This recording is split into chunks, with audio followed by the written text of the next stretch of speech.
Get off the cross, we need the wood.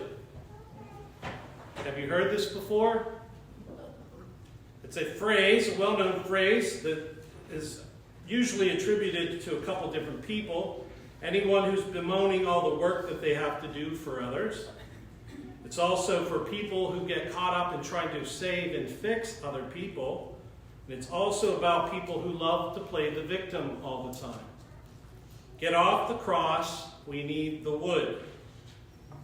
Jesus went to the cross for us so that we don't need to go to the cross, but we do need to carry our own cross of our call from God, endure our sufferings and struggles, and be transformed into better characters for His mission.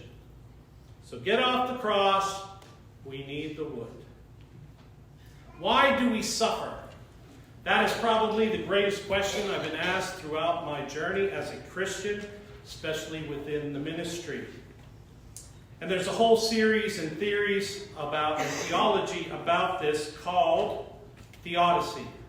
It's the study of suffering. Life is full of suffering. That is one of the four noble truths of Buddhism, and it is also something that is clearly understood within Christianity. And we have other ways of understanding and dealing with our suffering when we hold on to the cross that we've been given, look to Christ to help us, and therefore be transformed. So I'm sure some people are wondering, oh great, another sermon on suffering.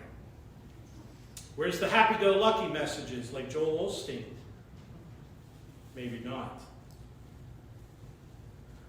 You may all just have to suffer through the sermon. A little bit of sense of humor helps enduring these type of messages.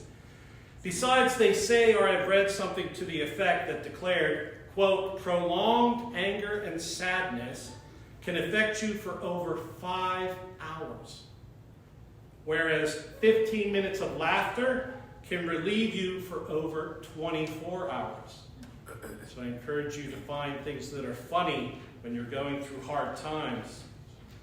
And yet at times we need to reflect on how to deal with our sufferings and our sadness.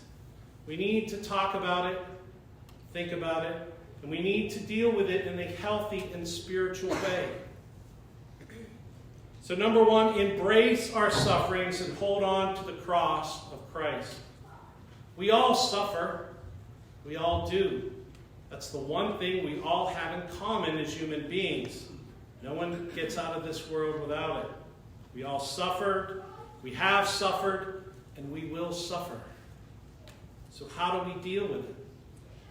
We can hold on to our cross and accept it, because we know that the Apostle Paul said, our sufferings produce endurance, endurance produces character, and character produces hope. It all comes down to endurance, how we deal with it. One of the ways that we're encouraged to do so is to pray about our sufferings and lift them up to the Lord in hopes that He will relieve that anxiety wheel we have in our heads. Sometimes that's hard for us to do, is to let it go and give it to God. Then other ways that some people find, they can journal, they can write out those thoughts and get them out. Others need a support group or friends who can listen to them during those times of struggle.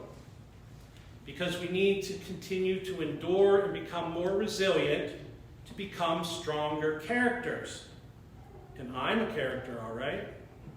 And I'm sure some of you are as well.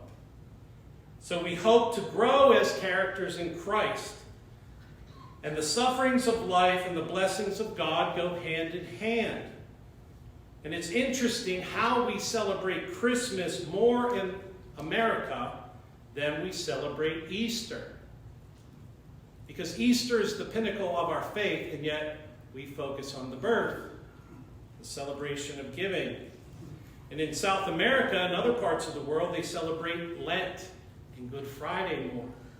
Possibly because they do suffer more and they're looking to deal with it. And they're trying to accept it and understand how Christ suffers with us.